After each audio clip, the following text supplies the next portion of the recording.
तो hello students, स्वागत है आप सभी लोगों का एक बार फिर से आपके अपने चैनल स्टडी 5 भारत पर, जहां अपन स्टार्ट करने वाले हैं आपका मृदा यांत्रिकी सॉइल मैकेनिक्स। तो सभी स्टूडेंट्स रेडी है? वॉइस एक बार चेक कर लीजिएगा। अगर सभी ओके है तो स्टार्ट करेंगे अपन आज का सेशन। हम पढ़ने वाले हैं मृदा यांत्रिकी मतलब सॉइल मैकेनिक्स, और देखने वाले हैं कि सर सॉइल मैकेनिक्स में कौन कौन से चैप्टर्स होते हैं, क्या उसका इंडेक्स रहेगा जो कि हमारे एग्जामिनेशन में पूछा जाता है। वो चैप्टर्स के बारे में डिस्कस करेंगे और उसके बाद आएंगे हमारे मेन टॉपिक्स के ऊपर। तो रेडी सभी स्टूडेंट्स? करें स्टार्ट आज का सेशन। तो हेडिंग डालिएगा सॉइल मैकेनिक्स, मृदा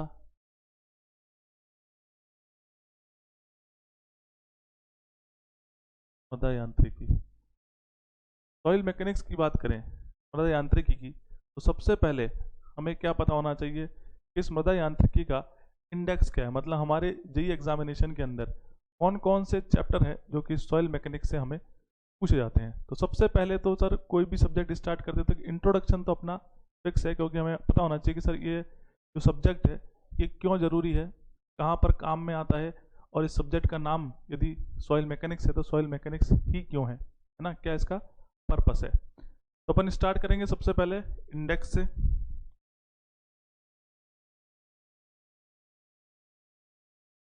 इंडेक्स के अंदर अपन डिस्कस करेंगे कौन कौन से टॉपिक्स हैं। सबसे पहले तो एक जो हम करते हैं बात वो होती है इंट्रोडक्शन। इसको अपन क्या कहते हैं? परिचय।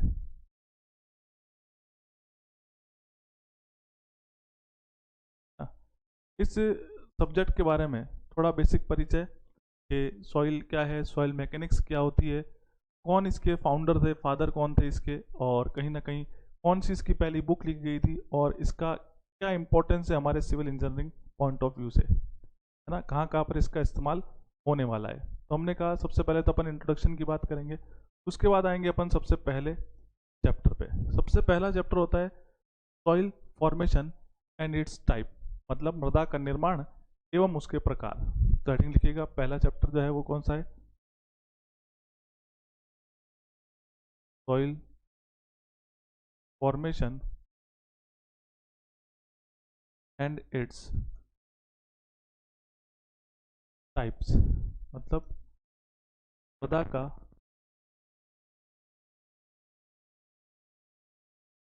निर्माण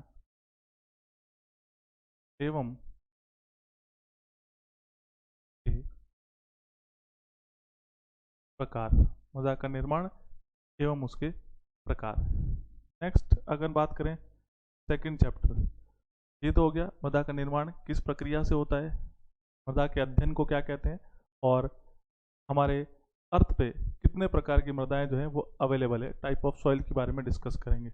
जैसे ही अपन ये पढ़ते हैं आपका soil formation and it's type, उसी के जस्ट पार्ट हम पढ़ेंगे आपके सेकंड चैप्टर का नाम है प्रॉपर्टीज ऑफ सॉइल। मृदा के गुण या मृदा के गुण धर्म की बात करेंगे। मृदा के गुण एवं गुणधर्म।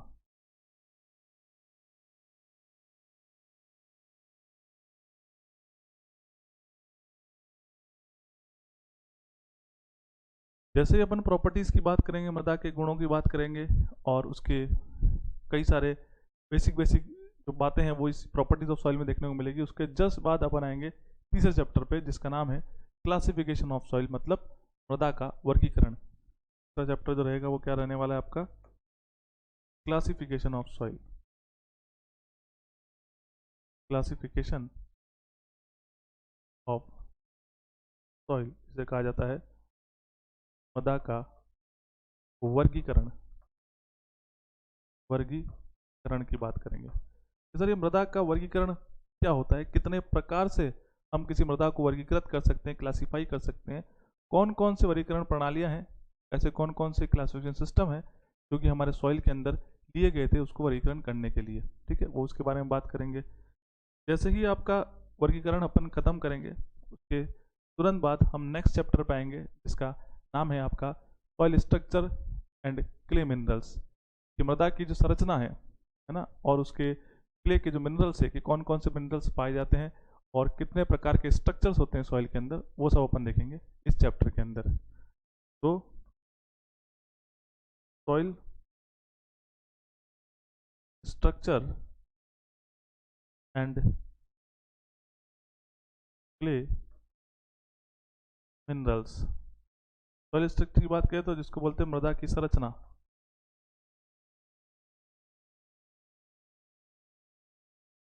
संरचना एवं क्ले एवं मिनरल, मृदा की संरचना क्या है और कौन कौन से मिनरल्स है जो कि हमारे मृदाओं में क्ले में पाए जाते हैं। उसी के बाद अपन बात करेंगे 5वें चैप्टर की जिसका नाम है permeability of soil. Permeability, permeability जिसको अपन क्या कहते हैं, तो कहते हैं हम सर पारगम्यता। पारगम्यता क्या होती है, कौन से लॉ को वो फॉलो करती है, पारगम्यता को ज्ञात करने का क्या सूत्र होता है, कौन कौन से टेस्ट जिससे अपन पारगम्यता को आइडेंटिफाई कर पाएंगे, और उस पारगम्यता के फैक्टर्स, कारक कौन से जिस पर पारगम्यता हमारी डिपेंड होगी। तो ये होती है आपकी परमिएबिलिटी जिसको बोलते हैं पारगम्यता।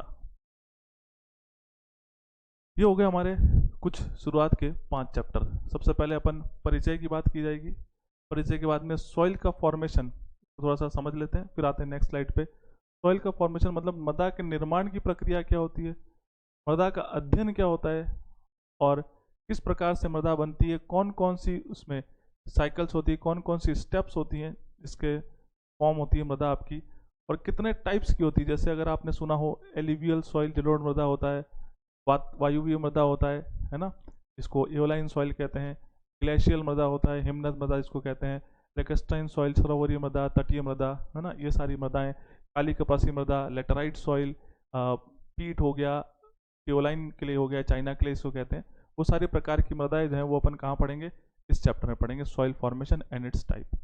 इस प्रॉपर्टीज ऑफ सॉइल, मृदा के गुण सबसे इंपॉर्टेंट है, तो इसमें अपने को स्टार भी मार्क करना है इस प्रॉपर्टी ऑफ सॉइल के अंदर। प्रॉपर्टी ऑफ सॉइल की अगर बात करें तो प्रॉपर्टी मृदा के गुणों की बात की जाती है, जिसके अंदर हम कौन कौन से गुण डिस्कस करेंगे। पहले तो अपन डिस्कस करेंगे सर फेज डायग्राम क्या होता है ना, मृदा के जो फेज डायग्राम है वो कितने प्रकार के होते हैं और फेज डायग्राम होते क्या हैं, क्या इसकी आवश्यकता है। दूसरा उसके गुणों की बात करेंगे, गुणों की बात करें तो उसमें आता है रिक्तता अनुपात आता है, सारंधता आता है, जलांश आता है, समतलता की कोटि आता है, वायु की मात्रा होता है, प्रतिशत वायु की मात्रा होती है, मतलब ये सारे प्रॉपर्टीज अपन को उसमें पढ़ने हैं।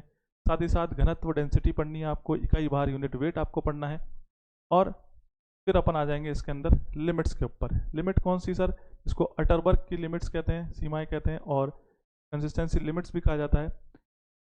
हमने कहा सर ये अटरबर्ग कंसिस्टेंसी लिमिट के अंदर कौन कौन सी, जैसे तरल सीमा, इसको द्रव्य सीमा लिक्विड लिमिट कहते हैं, सुगठिता सीमा और श्रिंकेज लिमिट हो गया, प्लास्टिक लिमिट हो गया, सारे लिमिट्स पढ़ेंगे। और फिर सूचकांक पढ़ेंगे, इंडेक्सेस के बारे में बात करेंगे कि सर श्रिंकेज इंडेक्स क्या होता है, संकुचन सूचकांक क्या होता है, प्लास्टिक इंडेक्स क्या होता है, सुगठिता सूचकांक क्या होता है, कंसिस्टेंसी इंडेक्स क्या होता है आपका, लिक्विडिटी इंडेक्स क्या होता है, फ्लो इंडेक्स क्या होता है, बहाव सूचकांक, दृढ़ता सूचकांक, टफनेस इंडेक्स क्या होता है। तो उन सभी इंडेक्सेस की भी बात कहाँ पर की जाएगी, इसी मृदा के गुण या गुणधर्म चैप्टर के अंदर। इसी के साथ साथ हम जलांश को ज्ञात करने की विधियां जो कि आपने सुनी होगी, जैसे ओवन ड्राई विधि होती है, पिकनोमीटर विधि होती है, कैल्शियम कार्बाइड विधि होती है, ऐसे सैंड बाथ विधि होती है, कई तरह की विधि होती है। उन विधियों के बारे में अपन चर्चा करेंगे इसके अंदर, और उसी के साथ अपन डिस्कस करेंगे किसका, इकाई भार यूनिट वेट को कैलकुलेट करने के मेथड्स के बारे में बात करें, जैसे कोर कटर मेथड हो गया, सैंड रिप्लेसमेंट मेथड हो गया, और वाटर डिस्प्लेसमेंट मेथड हो गया। उन सभी मेथड्स के बारे में बात करेंगे, और साथ ही साथ इसमें बात करेंगे अपन इसकी पार्टिकल साइज के डिस्ट्रीब्यूशन का, है ना, मृदा के कणों का विश्लेषण जो है उसके बारे में बात करेंगे, पार्टिकल के साइज का डिस्ट्रीब्यूशन की हम बात करेंगे। इसके अंदर सेडिमेंटेशन एनालिसिस, सीव एनालिसिस, छल्ली विश्लेषण होता है, अवसादन विश्लेषण होता है, सनली विश्लेषण कितने प्रकार का होता है, औसतन विश्लेषण क्या होता है, इसमें आप हाइड्रोमीटर और पीपेट पढ़ते हैं, है ना, वो क्या होते हैं, उनके क्या करेक्शंस होते हैं जिन पर हमारे को अक्सर क्वेश्चन देखने को मिलते हैं, वो सारी बातें करेंगे इसमें। तो उन्होंने कहा सर बहुत बड़ा चैप्टर है प्रॉपर्टीज ऑफ सॉइल और बहुत इंपॉर्टेंट चैप्टर है। बड़े के साथ साथ सर इंपॉर्टेंट भी बहुत ज़्यादा है। इंपॉर्टेंट क्यों है, क्योंकि हमने देखा कि सर इस चैप्टर के अंदर प्रॉपर्टीज़ के अंदर जो चीज़ें आपको मिलेगी वो पूरा बेस होगा सॉइल मैकेनिक्स का, मृदा यांत्रिकी का जो है वो बेस है।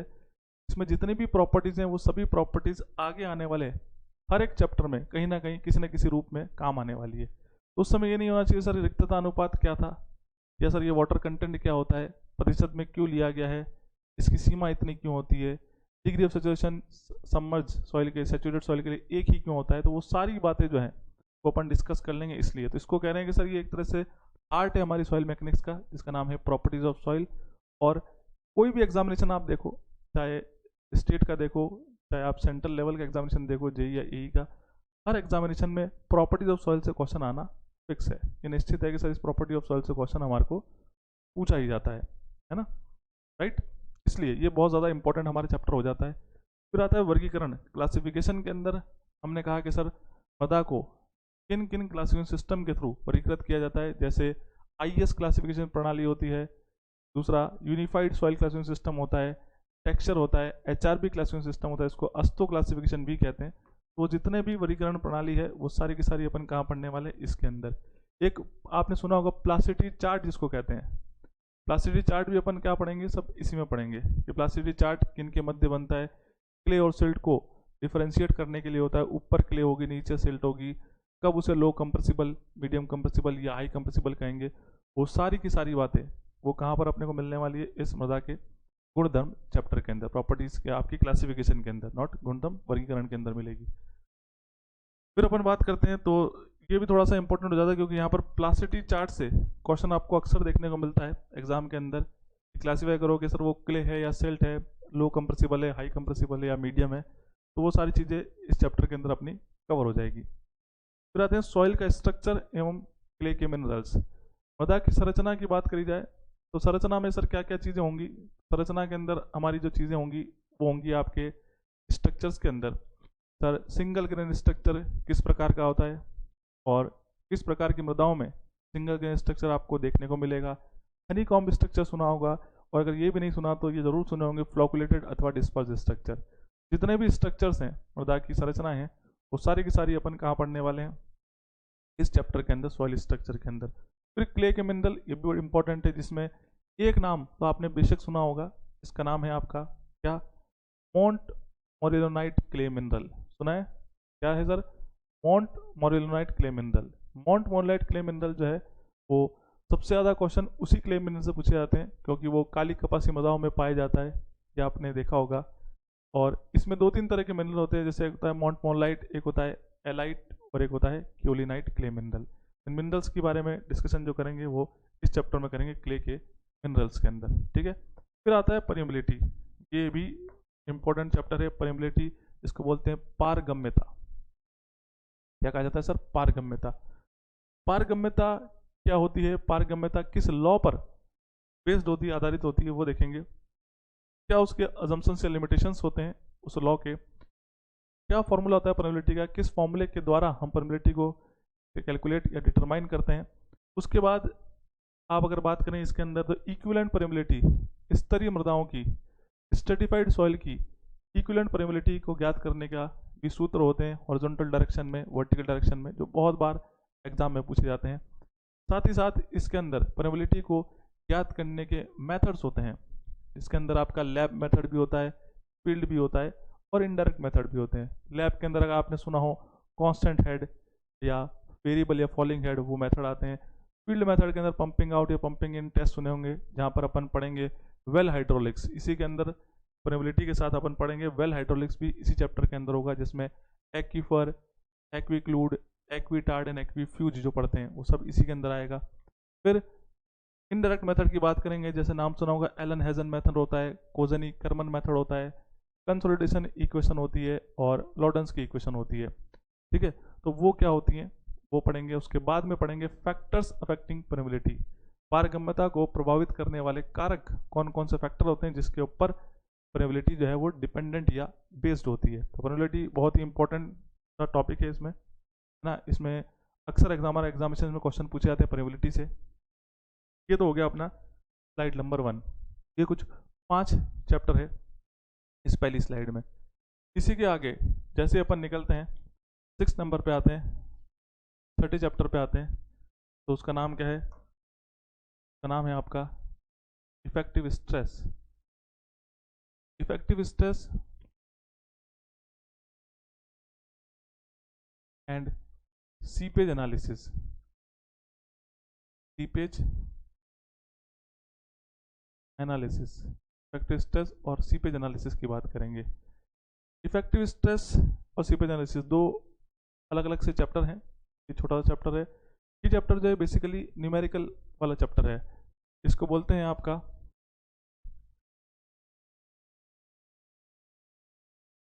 प्रभावी प्रतिबल एवं रिसाव विश्लेषण एवं रिसाव विश्लेषण। प्रभावी प्रतिबल एवं रिसाव विश्लेषण, ये आपका चैप्टर। इस प्रभावी प्रतिबल मैंने बता दिया कि सर ये क्या है। ये प्योरली आपका न्यूमेरिकल टॉपिक है। सीपेज एनालिसिस भी है, इसको भी डिस्कस करेंगे। पहले इस स्लाइड के जितने भी चैप्टर हैं उन सभी को लिख देते हैं। उसके बाद इस चैप्टर में या उन चैप्टर में हमें क्या क्या पढ़ना है, ये क्या क्या चीज़ें होती है, ताकि आपको देखो एक बार होता है क्या है कि जब कोई भी सब्जेक्ट स्टार्ट कर रहे हैं तो बेसिकली फोकस करना चाहिए हमारा किसके ऊपर, इंडेक्सेस के ऊपर, कि क्या पढ़ना है और क्या नहीं पढ़ना है, और जो हम पढ़ने जा रहे हैं उसमें कौन कौन से टॉपिक आते हैं। यदि आपको पहले से थोड़ा बहुत पता रहेगा तो आपका इंटरेस्ट बना रहेगा। हाँ सर ये वाला टॉपिक, ये इस चैप्टर का टॉपिक है क्या, अच्छा इसमें अब ये होने वाला है, ये टॉपिक इसमें है जो अपन पढ़ने वाले हैं।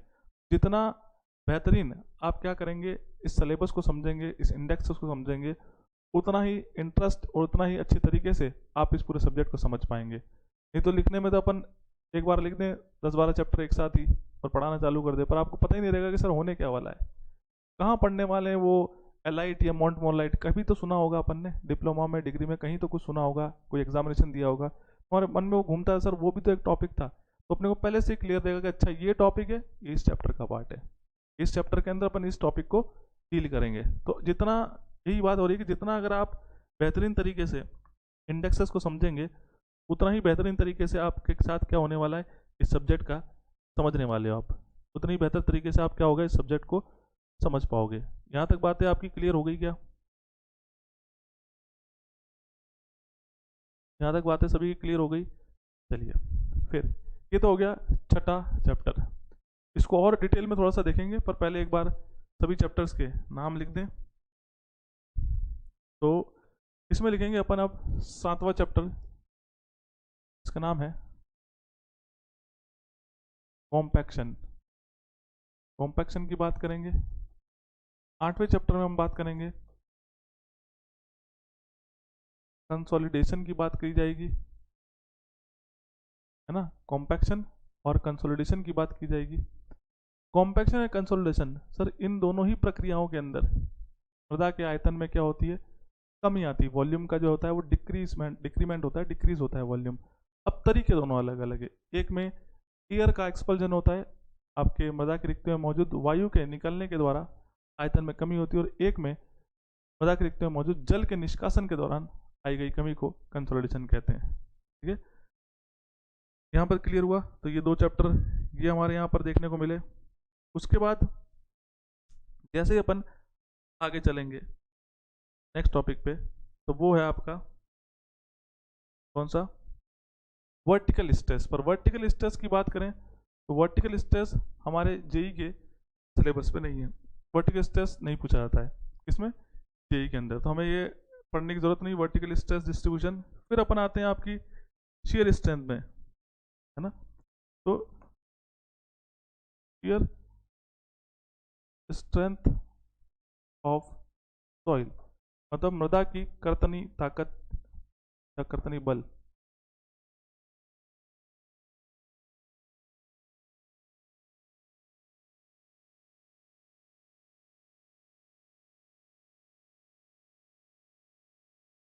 मृदा की कर्तनी बल है ना, या कर्तनी ताकत, मतलब शेयर स्ट्रेंथ बोल सकते हैं। क्या बोल सकते हैं आपका शेयर स्ट्रेंथ अपन तो कह सकते, कर्तनी ताकत या कर्तनी बल कह सकते हैं। शेयर स्ट्रेंथ के बाद यदि बात करें तो शेयर स्ट्रेंथ के बाद जो नेक्स्ट टॉपिक आता है वो आता है आपका अर्थ प्रेशर, है ना।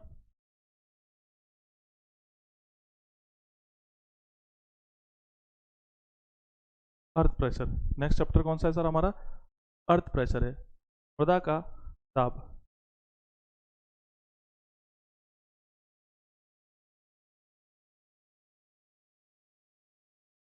मृदा का दाब। अब ये कुछ अपने टॉपिक लिखे, पहले स्लाइड पर 5, इस स्लाइड पे फिर से 5। अब थोड़ा सा इनको इलाबोरेट करके देखते हैं कि सर किसमें क्या क्या पढ़ने वाले हैं। हमने कहा sir effective stress, effective stress जिसको बोलते हैं सिग्मा बार, ये डायरेक्टली कैलकुलेट नहीं होता है। इसको कैलकुलेट करने के लिए हमें क्या करना होता है, हमें करना होता है कि टोटल स्ट्रेस और पोर्टर प्रेशर की सहायता लेनी होती है। तो वहाँ पर अपन टोटल स्ट्रेस भी पढ़ेंगे और प्रेशर भी पढ़ेंगे। बेसिकली इसमें आता है आपका न्यूमेरिकल कि इफेक्टिव स्ट्रेस ज्ञात करो 5 मीटर नीचे ग्राउंड लेवल से, है ना। कंडीशंस आपको दे रखी होंगी, यूनिट वेट सॉइल का इतना है, वाटर टेबल इतनी डेप्थ पर फाउंड हो रही है ग्राउंड लेवल से, तो वो सारी बातें। इफेक्टिव स्ट्रेस पढ़ेंगे, इफेक्टिव स्ट्रेस के बाद में यहाँ पर कैपिलरी पढ़ेंगे, कैपिलरी प्रेशर पढ़ेंगे, है ना। कैपिलरी प्रेशर क्या होता है और कैपिलरी क्या होती है, उनके पोर प्रेशर डायग्राम बनाएंगे, इफेक्टिव स्ट्रेस डायग्राम बनाएंगे, मतलब उनके प्रेशर डायग्राम्स भी अपन यहाँ पर बनाएंगे। तो ये रहता है इसके अंदर। फिर सीपेज एनालिसिस, ये एक बड़ा इंपॉर्टेंट सा चैप्टर कह सकते हैं, क्योंकि यहाँ से भी क्वेश्चंस देखने को मिलते हैं, जैसे क्विक सैंड कंडीशन, जिसको बॉइलिंग कंडीशन या पाइपिंग कंडीशन भी कहते हैं। तो क्विक सैंड कंडीशन के बारे में यहाँ पढ़ने वाले हैं अपन सीपेज एनालिसिस के अंदर, रिसाव विश्लेषण में। क्विक सैंड कंडीशन किस प्रकार की मृदाओं में होती है, क्विक सैंड कंडीशन में होता क्या है सर, किसे कहते हैं quick sand condition, flow net क्या होता है, फ्लो नेट इसमें पढ़ने वाले हैं। फ्लो नेट जो है कि क्या क्या अजम्पशंस होते हैं फ्लो नेट को ड्रॉ करने के, फ्लो नेट क्यों बनाई जाती है, किस चीज़ों को डिटरमाइन करने के लिए फ्लो नेट का इस्तेमाल किया जाता है। और फिर एक है आपकी फेरेटिक लाइन, क्या कहते हैं sir, ferritic line. Ferritic line क्या होती है, एक इमेजनरी लाइन होती है जो टॉप फ्लो लाइन होती है, उसके बारे में कुछ उसकी बेसिक बातें जो यहाँ पर डिस्कस करने वाले हैं। कॉम्पैक्शन और कंसोलिडेशन, अगर इनमें बात करें तो ये जो है सर कंसोलिडेशन बहुत इंपॉर्टेंट चैप्टर है, न्यूमेरिकल पॉइंट ऑफ व्यू वाला भी चैप्टर है ये। यहाँ सर न्यूमेरिकल बहुत पूछे जाते हैं कंसोलिडेशन से। कॉम्पैक्शन एक तरह से थ्योरेटिकल चैप्टर है पूरा। ये कॉम्पैक्शन होता क्या है, कॉम्पैक्शन को करने के लिए फील्ड में कौन कौन से ऐसे मेथड्स हैं या टेस्ट है जिनकी हेल्प से अपन कॉम्पैक्शन कर सकते हैं मृदा का। तो अपन ने सुना होगा 2-5 नाम, जिसके अंदर अपन ने देखा होगा कि स्टैंडर्ड प्रोक्टर टेस्ट, एक मॉडिफाइड प्रोक्टर टेस्ट होता है, एक आईएस लाइट वेट कॉम्पैक्शन, तो एक आईएस हैवी वेट कॉम्पैक्शन। इनमें आपको क्या याद करना होता है, केवल और केवल वेट ऑफ हैमर, उस हथौड़े का वजन कितना है, क्या उसकी फ्री फॉल हाइट है, कितनी ऊंचाई से उसको फ्रीली फॉल किया जा रहा है, कितने लेयर में उसको फिल किया जा रहा है, क्या वॉल्यूम है उसका मोल्ड का जिसमें उस मृदा को भरा जा रहा है। और उससे भी इम्पोर्टेंट सर एक इसमें पॉइंट जो होता है वो होती है compaction energy. Standard compaction test, modified compaction test, इनकी एनर्जी कितनी होती है किलो जूल पर मीटर क्यूब के अंदर, तो कॉम्पैक्शन में पढ़ेंगे। कॉम्पैक्शन को फील्ड में ज्ञात करने के मेथड भी होते हैं, रबर बैलून मेथड होता है, न्यूक्लियर डेंसिटी मेथड होता है, सैंड कोन मेथड होता है। इस तरह के मेथड जो कि फील्ड में इन सीटू डेंसिटी को ज्ञात करने के मेथड हैं, जो कि डायरेक्टली केवल नाम पूछे जाते हैं। कौन सा मेथड इनमें से जो है वो इन सीटू डेंसिटी या इन सीटू यूनिट वेट को ज्ञात करता है, तो वो अपन वहाँ पे लिख देंगे। दूसरा इसके अंदर फील्ड मेथड्स भी होते हैं, वो तो टेस्ट हो गए। और फील्ड मेथड, यदि ऑन साइड या फील्ड पर हमें कॉम्पैक्शन करना है, कोई मृदा है जिसकी बीरिंग कैपेसिटी, धारण क्षमता, शेयर स्ट्रेंथ जो है वो सब अगर कम है, तो क्या करना है उसमें हमने को क्या करना है, स्ट्रेंथनिंग करनी है, उसकी प्रॉपर्टी को बढ़ाना है। उसके लिए अपन क्या करेंगे, उसके लिए हम क्या करते हैं, फील्ड पर कुछ मेथड्स का उपयोग करते हैं, जैसे रैमर सुना होगा, रोलर सुने होंगे, टैंपिंग सुनी होगी, वाइब्रेटर्स सुने होंगे। इन सभी के बारे में डिस्कस करेंगे, जैसे स्मूथ व्हील रोलर हो गया, चीप फुटेड रोलर हो गया, न्यूमेटिक टायर रोलर हो गया, वाइब्रेटर्स हो गए, उनके बारे में यहाँ पे जानेंगे। तो एक थ्योरेटिकल चैप्टर है, इंपॉर्टेंट है पर थ्योरेटिकल है ये। कंसोलिडेशन स्टार मार्क मैंने पहले ही कर दिया है, और ये क्या बता रहा है कि सर कंसोलिडेशन एक ऐसा चैप्टर है जिससे क्वेश्चन आना कंपलसरी है किसी भी एग्जामिनेशन में। इसमें सॉइल पहुंची गई है, तो सॉइल ऑलमोस्ट सभी एग्जामिनेशन पूछी जाती है और कंसोलिडेशन से क्वेश्चन पूछता ही पूछता है। कंसोलिडेशन दोनों तरह का है, बेसिकली तो न्यूमेरिकल भी है पर थ्योरेटिकल भी बहुत सारे क्वेश्चन इस कंसोलिडेशन से बनते हैं। कंसोलिडेशन होता क्या है, कितने प्रकार से इसको क्लासीफाई करते हैं, इनिशियल, प्राइमरी और सेकेंडरी कंसोलिडेशन में क्या अंतर है, ओवर कंसोलिडेटेड मृदा, अंडर कंसोलिडेटेड मृदा या नॉर्मली कंसोलिडेटेड मृदा क्या होती है, ओसीआर क्या होता है। फिर आते हैं न्यूमेरिकल सेटलमेंट को ज्ञात करने के फॉर्मूले क्या हैं, रिक्तता अनुपात वॉइड रेशो के बेसिस पर, कोफिशिएंट ऑफ वॉल्यूम कंप्रेसिबिलिटी के बेसिस पर या कंप्रेशन इंडेक्स सीसी के बेसिस पर। फिर कुछ छोटी छोटी डेफिनेशन है जैसे एवी की, एमवी की, सीवी की, सीसी की, डिग्री ऑफ कंसोलिडेशन की, टाइम फैक्टर की, है ना। ये सारी डेफिनेशंस, इनकी यूनिट और इनके फॉर्मूले, इन पर आपके ऑब्जेक्टिव क्वेश्चन पूछे जाते हैं। और एक इसमें अंदर है जो थ्योरी टर्जाकी की वन डायमेंशनल कंसोलिडेशन थ्योरी जो है, उसके अजम्पशंस क्या है ना, वो अपन को यहाँ पर पढ़ने हैं। तो ये कंसोलिडेशन बड़ा चैप्टर है पर काफ़ी अच्छा चैप्टर भी है, क्वेश्चंस भी इससे पूछे जाते हैं हमारे एग्जामिनेशंस के अंदर, इसलिए। फिर आते हैं शेयर स्ट्रेंथ, है ना, कर्तनी बल। शेयर स्ट्रेंथ की बात करें तो शेयर स्ट्रेंथ भी काफ़ी इंपॉर्टेंट है, चैप्टर बड़ा नहीं है, थोड़ा सा न्यूमेरिकल पोर्शन इसके अंदर है ना, और उसी पर अधिकांश तौर पर क्वेश्चन पूछे जाते हैं। जैसे शेयर स्ट्रेंथ क्या होती है, किन किन फैक्टर पर शेयर स्ट्रेंथ आधारित होती है, कि कोई मृदा अपनी शेयर स्ट्रेंथ है उस मृदा के अंदर तो वो किन के ऊपर बेस्ड है, इसका कारण क्या है, मेन रीजन क्या है शेयर स्ट्रेंथ का, वो यहाँ पर पूछा जाता है।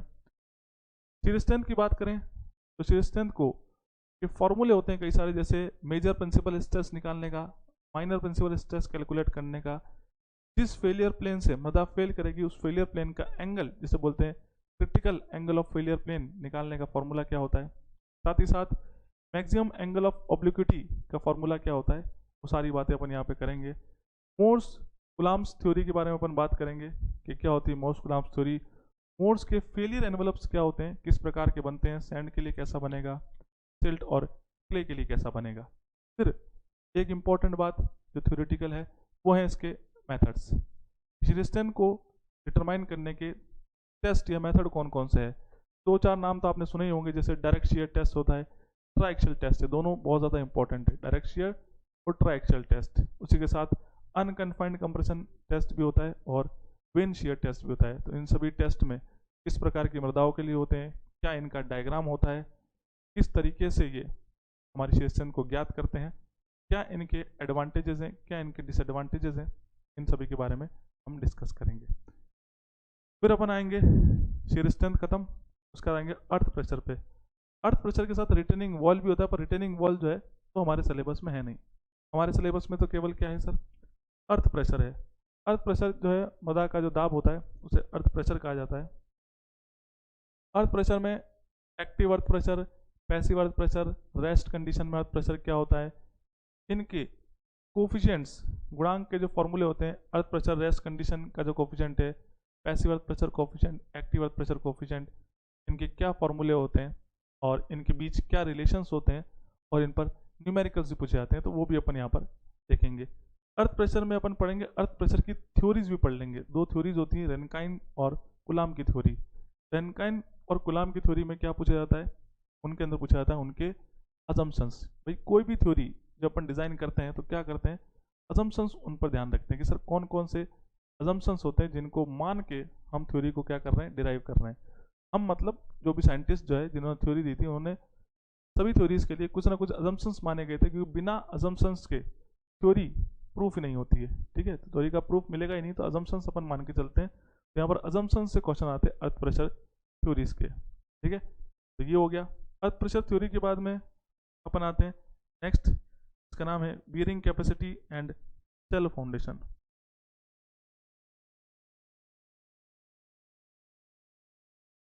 क्या रहा है आपका,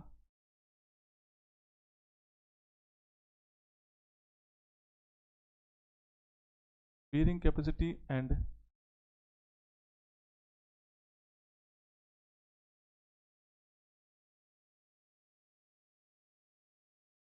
सेल फाउंडेशन।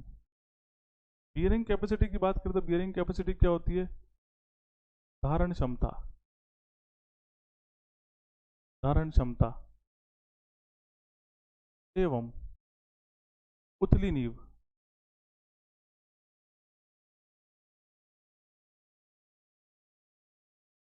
धारण क्षमता एवं उतली नींव, ये आपका नेक्स्ट चैप्टर होगा। बीयरिंग कैपेसिटी क्या होती है, धारण क्षमता क्या होती है, उतली नींव मतलब शैलो फाउंडेशन क्या होती है। होने में तो सर और भी चैप्टर हैं, यदि अगर बात की जाए तो सर डीप फाउंडेशन भी होता है, गहरी नींव भी होती है, स्टेबिलिटी ऑफ स्लोप्स भी होते हैं, ढालों की स्थिरता भी होता है। यदि बात की जाए तो सैंपल और सैम्पलिंग भी होते हैं, पर वो सारे हमारे सिलेबस में है नहीं। अगर किसी एग्जामिनेशन में वो आते हैं तो अपन वो अलग से और पढ़ लेंगे। बाकी जो मेन टॉपिक है वो आपके यही है, ठीक है। तो ना इसके अंदर आपका स्टेबलाइजेशन है, स्थिरीकरण है, ना इसके अंदर आपका वर्टिकल स्ट्रेस डिस्ट्रीब्यूशन है, ना इसके अंदर स्टेबिलिटी ऑफ स्लोप्स है, ना इसमें रिटेनिंग वॉल है, ना इसमें डीप फाउंडेशन है, ठीक है। क्योंकि जेई के अंदर बस यही कुछ टॉपिक्स हैं जिन पर अक्सर एग्जामिनेशन में क्वेश्चन पूछते और यही उसका सिलेबस भी होता है। तो बियरिंग कैपेसिटी भी एक बड़ा चैलेंजिंग सा है, क्योंकि बहुत ज़्यादा क्वेश्चन इसमें से पूछे जाते हैं बियरिंग कैपेसिटी में से। बियरिंग कैपेसिटी धारण क्षमता क्या होती है, बियरिंग कैपेसिटी कितने प्रकार की होती है, कितने टाइप्स की होती है बियरिंग कैपेसिटी, और फिर आती है बियरिंग कैपेसिटी की थ्योरी कि किसी भी मृदा की धारण क्षमता को ज्ञात करने के लिए कौन कौन सी थ्योरी दी गई थी। जैसे टर्जाकी की बियरिंग कैपेसिटी थ्योरी, मेयरऑफ की थ्योरी, है ना। ऐसे कई सारी थ्योरी है, स्कैम्पटन्स की थ्योरी है। तो क्या था उस थ्योरी में, वो कौन सी बियरिंग कैपेसिटी देते हैं कि सर क्या वो अल्टीमेट बियरिंग कैपेसिटी देते हैं, क्या वो नेट अल्टीमेट देते हैं, किस तरह की बियरिंग कैपेसिटी देते हैं, वो सब अपन यहाँ पर पढ़ेंगे। इस बियरिंग कैपेसिटी की थ्योरीज पढ़ने के बाद में बियरिंग कैपेसिटी के टेस्ट बड़े इंपॉर्टेंट है। टेस्ट से क्वेश्चन आपको देखने को मिलता है। कौन कौन से टेस्ट होते हैं, तो टेस्ट की बात की जाए तो टेस्ट होता है हमारा, एक सुना होगा आपने SPT, standard penetration test. SPT number अपन उसमें ज्ञात करते हैं कि कितना एसपीटी नंबर होगा। उसके करेक्शंस की बात करते हैं, ओवरबर्डन करेक्शन क्या होता है, डायलेटेंसी करेक्शन क्या होता है, उनके फॉर्मूले और उन पर न्यूमेरिकल अक्सर पूछे जाते हैं हमारे एग्जाम के अंदर। फिर आता है plate load test. Plate load test भी बड़ा इंपॉर्टेंट है, जो बियरिंग कैपेसिटी के साथ साथ सेटलमेंट को भी ज्ञात करता है। उसने अल्टीमेट बियरिंग कैपेसिटी के फॉर्मूले दिए थे और साथ ही साथ सेटलमेंट को कैलकुलेट करने के फॉर्मूले दिए थे। उन पर से भी क्वेश्चन आता है, न्यूमेरिकल पूछ लेता है और ऑब्जेक्टिव में डायरेक्टली फॉर्मूला पूछता है कि इनमें से सेटलमेंट को ज्ञात करने का फॉर्मूला क्ले के अंदर कौन सा होगा, या सैंड के केस में कौन सा होगा, या सेटलमेंट बताओ कितना होगा, न्यूमेरिकल पूछ लेगा। ये कहाँ से पूछता है, ओसी प्लेट लोड टेस्ट से। उसके बाद शैलो फाउंडेशन है, उतली नींव है। शैलो फाउंडेशन क्या होता है, डेप्थ बाय विड्थ का रेशो क्या होगा, लेस देन या इक्वल टू 1 होता है तो वो शैलो फाउंडेशन होती है। और कितने टाइप्स होते हैं शैलो फाउंडेशन के, तो आपकी आइसोलेटेड फुटिंग होती है, कैंटिलीवर या स्ट्रैप फुटिंग होती है, राफ्ट फाउंडेशन होती है, कंबाइंड फुटिंग होती है। किस तरह की फुटिंग होती है, कौन सी फुटिंग कहाँ पर उपयोग की जाएगी, कैसा उनका डायग्राम होंगे, वो सारी बातें अपन कहाँ पर डिस्कस करेंगे इस शैलो फाउंडेशन चैप्टर में। तो ये हो गया हमारा एक बेसिकली एक इंडेक्स जो कि आपको समझना बहुत ज़रूरी है। तो क्या क्या अपन ने देखा सर, कौन कौन से चैप्टर जो हैं वो हमारे इंपॉर्टेंट है। तो सॉइल फॉर्मेशन और इट टाइप, तो टाइप से ज़रूर हमारे क्वेश्चन पूछते हैं कि जो मृदा के जो प्रकार है उससे क्वेश्चन पूछे जाते हैं। प्रॉपर्टीज़ बहुत ज़्यादा इंपॉर्टेंट है, वर्गीकरण उसका इंपॉर्टेंट है, और यहाँ पर परमेबिलिटी पारगम्यता बड़ी इंपॉर्टेंट चैप्टर है। कॉम्पैक्शन कंसोलिडेशन में से कंसोलिडेशन ज़्यादा इंपॉर्टेंट है। देखो इंपॉर्टेंट का मतलब क्या है कि सर उस चैप्टर को बिल्कुल ध्यान से आपको पढ़ना है, उस चैप्टर के मैक्सिमम क्वेश्चन आपको करने हैं, उस चैप्टर पर आपको फोकस करना है, क्योंकि एग्जामिनेशन में जितने मैंने यहाँ पर चैप्टर लिखे हैं स्टार मार्क करे उसमें से 80% पेपर तो उन्हीं चैप्टर में से आपका बन जाएगा। तो उसको आपको बड़े ध्यान से पढ़ना है ना। तो यहाँ पर कंसोलिडेशन हो गया, शेयर स्ट्रेंथ हो गया, ये आपको देखना है ध्यान से, और थोड़ा सा बियरिंग कैपेसिटी भी आपको ध्यान में रखना है। तो ये तो हो गया अपना पूरा सिलेबस, है ना। ये तो क्या हो गया अपना प्रॉपर सिलेबस हो गया कि सर इस सिलेबस में क्या क्या पॉइंट होंगे हमारे वो। अब इसी के बाद अब अपन आएंगे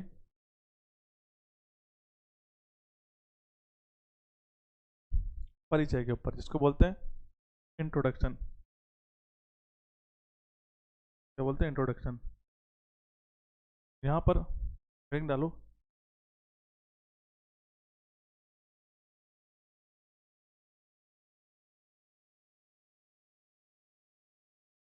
इंट्रोडक्शन,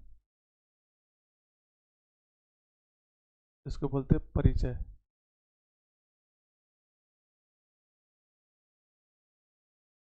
इंट्रोडक्शन के अंदर क्या बात करें अपन। सबसे पहले तो सर ये जो अपन पढ़ रहे हैं सॉइल मैकेनिक्स, मृदा यांत्रिकी, ये सॉइल क्या होता है। सॉइल मैकेनिक्स तो बहुत बात की बातें हैं। अगर हमसे कभी कोई पूछ ले, पूरी सॉइल हमने पढ़ ली, शियर स्ट्रेंथ पढ़ ली, बियरिंग कैपेसिटी पढ़ ली, कंसोलिडेशन कॉम्पैक्शन पढ़ लिया, प्रॉपर्टीज, परमेबिलिटी, इफेक्टिव स्ट्रेस, सब कुछ पढ़ लिया, पर यदि आपसे पूछ लिया जाए कि सर सॉइल क्या होती है, तो वहीं पर क्वेश्चन मार्क कि सर सॉइल क्या होती है, नहीं पता। तो ये पढ़ना ज़रूरी है। तो सबसे पहले तो अपन बात करेंगे कि सॉइल मतलब ये मृदा की परिभाषा क्या है। मृदा की जो है परिभाषा, डेफिनेशन क्या है, किसे सॉइल कहेंगे। हमने कहा कि सॉइल क्या है, तो सॉइल जो है is a disintegrated part of rock. एक चट्टानों का टूटा हुआ अंश ही सॉइल कहलाता है।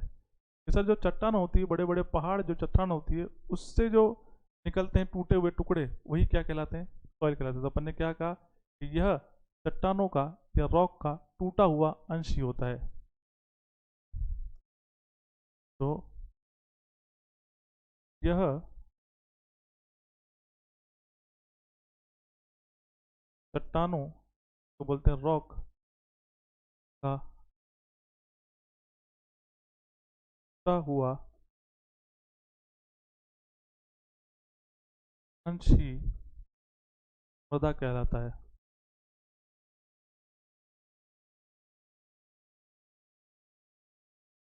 क्या कहा कि सर यह चट्टानों का टूटा हुआ अंश ही मृदा कहलाता है। टूटा हुआ अंश बोल दो तो अंडरलाइन करना किसका, चट्टानों मतलब रॉक का टूटा हुआ अंश कह दो, या बोल दो एक और नाम आता है फ्रेगमेंटेड पार्ट। इस तरह के वर्ड देखने को मिलते हैं, फ्रेगमेंटेड पार्ट और डिसइंटीग्रेटेड पार्ट ऑफ रॉक।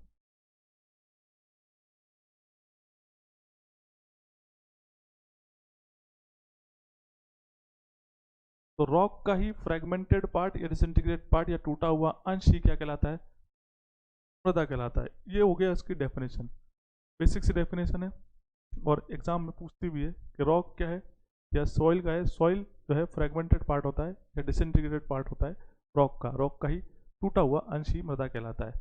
दूसरा, मृदा किस तरह का मटेरियल है, तो ये अनकंसोलिडेटेड मटेरियल है। कैसा है, मृदा एक अनकंसोलिडेटेड मटेरियल होती है। नेक्स्ट पॉइंट, मृदा एक अनकंसोलिडेटेड मटेरियल होती है। इसमें अंडरलाइन करना है सर हमारे को किस पार्ट को, अनकंसोलिडेटेड मटेरियल। जब आपके स्टेटमेंट वाले क्वेश्चन आते हैं तो वहाँ लिखा होता है क्या मृदा एक अनकंसोलिडेटेड मटेरियल है, तो आप कहेंगे हाँ। अब अनकंसोलिडेटेड मटेरियल का मतलब क्या होता है, अनकंसोलिडेटेड का मटेरियल का मतलब होता है कि हमने कहा कि सर ऐसा मटेरियल या वह मटेरियल जिस पर कोई भी एक्सटर्नल फोर्स नहीं लगाया गया हो, ठीक है, जिस पर मानव द्वारा कोई भी एक्सटर्नल फोर्स नहीं लगाया गया हो, वो जिस स्थिति में थी वो उसी स्थिति में है, उसे बोलेंगे अनकंसोलिडेटेड मटेरियल। अब मतलब क्या हुआ सर, ये आपने कहा कि रॉक से ही बनती है, चट्टानों का ही टूटा हुआ अंश है। अब जहाँ से वो मृदा निकली टूटी, या तो वहाँ मिलेगी या थोड़ी दूरी पर आपको मिलेगी आसपास। सर उस पर कोई भी आपने लोड वगैरह प्रेशर या कुछ नहीं लगाया, आपने लोड या प्रेशर अपन ने क्या किया सर, कोई भी उस पर अप्लाई नहीं किया, वो अपनी नेचुरल अवस्था में है, उसी को बोलते हैं अनकंसोलिडेटेड मटेरियल। यदि उस पर आपने लोड लगा दिया, रोलर चला दिया, कॉम्पैक्शन कर दिया, वाइब्रेटर का इस्तेमाल कर दिया, तो फिर वो अनकंसोलिडेटेड नहीं होती है, तो वो नेचुरल अवस्था में भी तो नहीं है ना। तो मृदा क्या है, नेचुरल अवस्था में अगर बात करें तो वो अनकंसोलिडेटेड मटेरियल होता है जिस पर कोई भी एक्सटर्नल फोर्स या आर्टिफिशियल प्रेशर ना लगाया गया हो। तो कैसा मटेरियल होता है, अनकंसोलिडेटेड मटेरियल होता है। ठीक है, तो ये भी स्टेटमेंट आता है एग्जामिनेशन के अंदर। और बात करें नेक्स्ट मृदा की, तो मृदा में क्या क्या पाया जाता है। तो हमने कहा सर मृदा के अंदर ऑर्गेनिक अथवा इनऑर्गेनिक दोनों ही मैटर पाए जाते हैं। ठीक है, तो मृदा में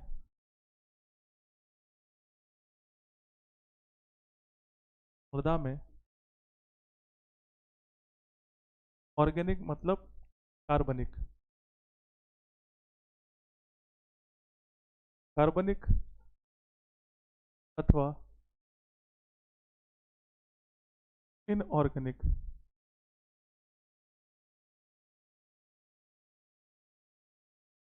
अकार्बनिक,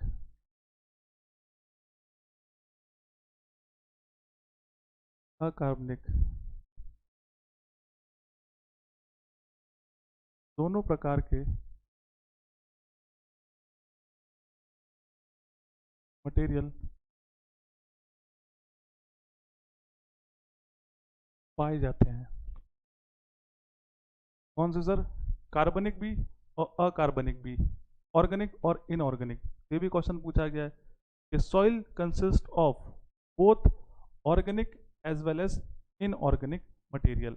सॉइल के अंदर दोनों ही प्रकार के मटेरियल, ऑर्गेनिक अथवा इनऑर्गेनिक मटेरियल जो है वो पाए जाते हैं। राइट, इसको नोट करिएगा, इसको नोट करिएगा सभी स्टूडेंट। फिर अपन बात करें नेक्स्ट, तो काफ़ी सारे बच्चों का सर ये ऑर्गेनिक मटेरियल जिन्हें अपन कहते हैं कार्बनिक पदार्थ, ये क्या होते हैं? तो इसमें थोड़ा सा मैं यहाँ पर आपको एक्सप्लेन करता हूँ।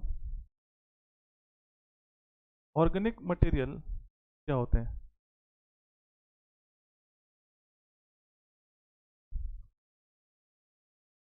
वह मटेरियल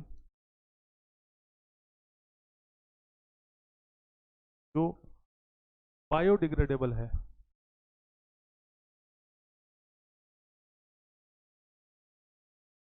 जो जीवों के द्वारा समय के साथ उस सिस्टम से खत्म हो जाएंगे, जो कि बायोडिग्रेडेबल है।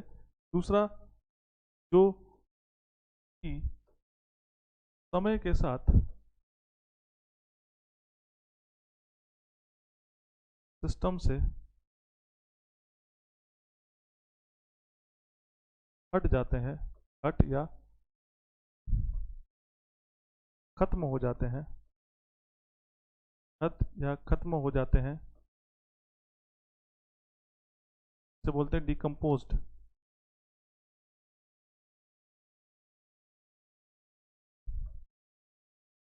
ठीक है, तो ये मटेरियल क्या होते हैं? बायोडिग्रेडेबल होते हैं, मतलब जीवों के द्वारा बायोलॉजिकली डिग्रेड हो जाएंगे और ये समय के साथ सिस्टम से हट जाते हैं या खत्म हो जाते हैं। मतलब यदि एक लंबे समय की बात की जाए तो एक लंबे समय के बाद ये सिस्टम से खुद ब खुद क्या हो जाएंगे? डिकम्पोज हो जाएंगे, हट जाएंगे। इस प्रकार के मटेरियल को हम ऑर्गेनिक मटेरियल या कार्बनिक पदार्थ कहा जाता है।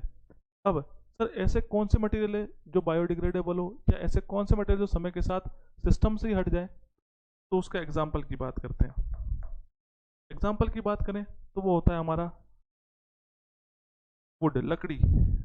वुड हो गया, टिम्बर बोल दो, वुड बोल दो, प्लांट्स कह दो, पेड़ पौधे कह दो, लीव्स पत्तियां कह दो, पेपर कह दो, है ना। ये सभी क्या है? ये बायोडिग्रेडेबल है, ये समय के साथ आपके अपने आप खत्म हो जाएंगे। जैसे पत्तियां होती है, आपने देखा होगा हमारे गार्डन के अंदर पत्तियां, उस पत्तियों को अपन क्यारी में डाल देते हैं और उसमें पानी वानी डालते रहते हैं, तो कुछ समय के बाद वो पत्तियां अपने आप क्या हो जाती है? खाद बन जाती है। अपने आप क्या हो जाती है सर? वो खाद बन जाती है, मतलब सिस्टम से क्या हो गई? वो खत्म हो गई। एक तरह से वो क्या हो गई? एक यूजलेस प्रोडक्ट में कन्वर्ट हो गई, यूजफुल प्रोडक्ट में कन्वर्ट हो गई हमारी। तो ये प्लांट्स हो गया, वुड हो गया। अब लकड़ी है, काफ़ी समय तक अगर आप रखोगे तो उस पर क्या हो जाएगा? दीमक लगने लग जाएगी। सबकी एक उम्र होती है ना। तो ऐसे प्रोडक्ट जो समय के साथ खत्म हो जाए, सभी ऑर्गेनिक मटेरियल के अंदर आते हैं। तो चलो ये तो सर समझ में आ गया कि इसमें क्या होंगे? मृदा में ऑर्गेनिक और इनऑर्गेनिक दोनों ही पार्टिकल्स, ये दोनों ही मटेरियल पाए जाते हैं। तो इनऑर्गेनिक क्या होंगे फिर? इसी का अपोजिट, है ना, इसी का अपोजिट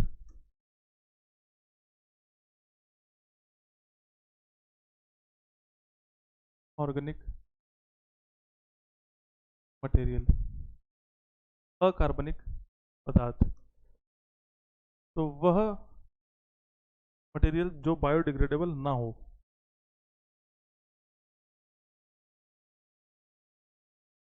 वह मटेरियल जो कि बायोडिग्रेडेबल, जो कि बायोडिग्रेडेबल ना हो, बायोडिग्रेडेबल ना हो। बायोडिग्रेडेबल ना हो मतलब सर ऐसे मटेरियल जो समय के साथ डिकम्पोज ही ना हो, मतलब जैसे थे वो वैसे के वैसे ही रहेंगे। क्या कहा सर? तो जैसे थे वो सर वैसे के वैसे ही रहेंगे। इस प्रकार के मटेरियल को हम क्या कहते हैं? Non biodegradable. जो बायोडिग्रेडेबल ना हो जिसे बोलते हैं नॉन बायोडिग्रेडेबल।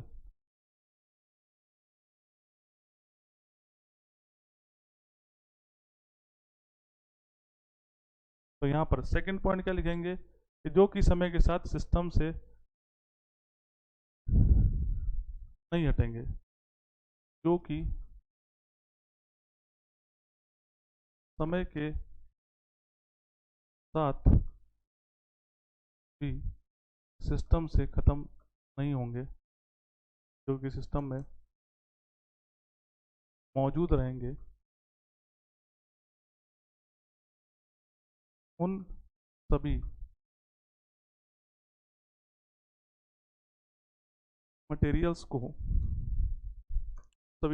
को इनऑर्गेनिक मटेरियल कहते हैं।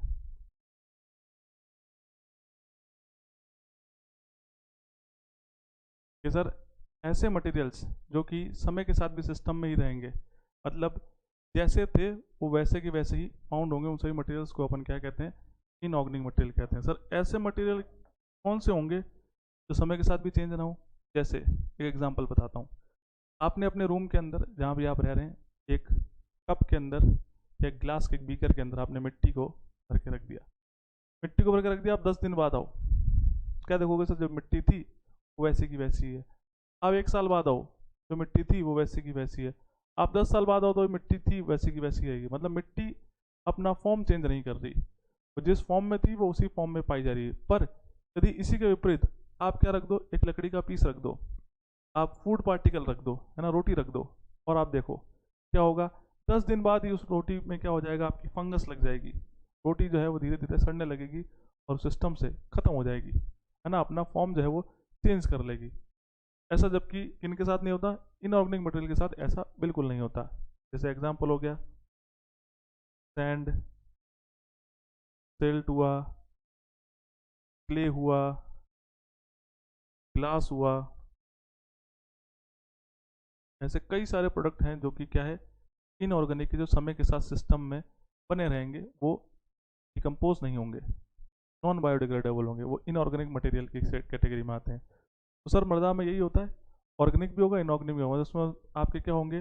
फूड वगैरह, लीव्स भी होती है, पत्तियां वगैरह होती है, प्लांट होता है, लकड़ी भी होती है उसके अंदर, है ना, खाद बीज भी होते हैं, और उसके साथ में सॉइल भी होती है। तो मृदा जो है सारी की सारी क्या है? इनऑर्गेनिक है। मृदा का नेचर कैसा है? इनऑर्गेनिक के साथ उसमें कुछ ऑर्गेनिक कंटेंट भी पाया जाए, तो इन दोनों का ही कंपोजिशन होता है आपका सॉइल। ठीक है, अगर बेसिकली सॉइल की बात करें तो इनऑर्गेनिक होती है, पर उस सॉइल के अंदर क्या सभी सॉइल इनऑर्गेनिक होती है क्या? नहीं सर। पीट पड़ा तो है, ऑर्गेनिक कह रहे हो पीट को? पीट को क्या कह रहे हो सर? ऑर्गेनिक सॉइल है, मतलब उसमें ऑर्गेनिक कंटेंट ज़्यादा है, उसको क्या बोला? ऑर्गेनिक सॉइल है। तो वैसे अपन ने कहा कि सर इनऑर्गेनिक नहीं कह सकते, क्योंकि पर सॉइल तो है वो एक ही तरह की थोड़ी है, मल्टीपल तरह की सॉइल्स है। तो वो ऑर्गेनिक और इनऑर्गेनिक दोनों ही नेचर के पार्टिकल्स मृदा के अंदर पाए जाए, चाहे कम हो चाहे ज़्यादा हो, पाए दोनों ही जाएंगे। उसके अलावा सॉइल के अंदर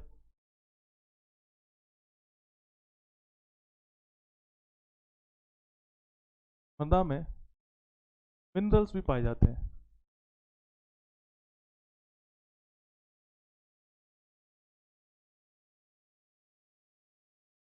मिनरल्स भी पाए जाते हैं। मिनरल्स का मतलब जैसे सिलिका,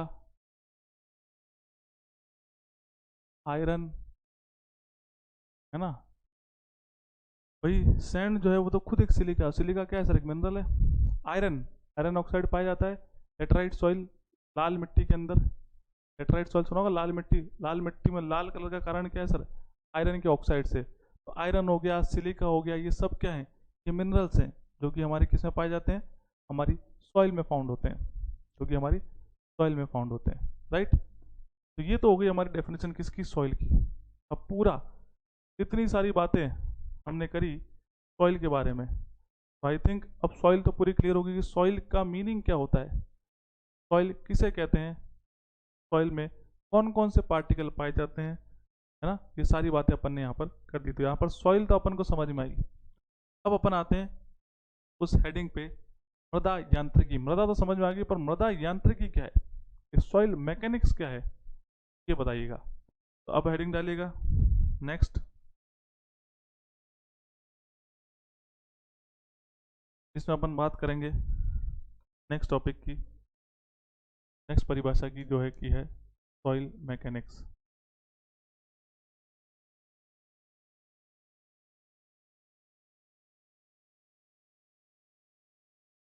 सॉइल मैकेनिक्स, मृदा यांत्रिकी।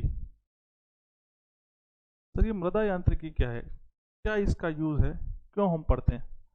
हमने कहा सर मृदा यांत्रिकी का मतलब होता है कि सॉइल को, सॉइल के इंजीनियरिंग गुण, सॉइल के व्यवहार को एक क्रमबद्ध तरीके से पढ़ना ही सॉइल मैकेनिक्स या मृदा यांत्रिकी कहलाता है। एक बेसिक सी डेफिनेशन, सॉइल के जो इंजीनियरिंग गुण हैं, जैसे अभी अपन ने बात करी थी, वॉइड रेशो हुआ, पोरोसिटी हुआ, वाटर कंटेंट हुआ, आपके लिमिट्स हो गए, इंडेक्सेस हो गए, है ना, इन सभी को एक क्रमबद्ध, एक सीक्वेंशियल मैनर के अंदर पढ़ना, उसके व्यवहार को, उसके बिहेवियर को, ये क्या कहलाता है, सॉइल मैकेनिक्स। ये तो होगी जनरल डेफिनेशन, ठीक है।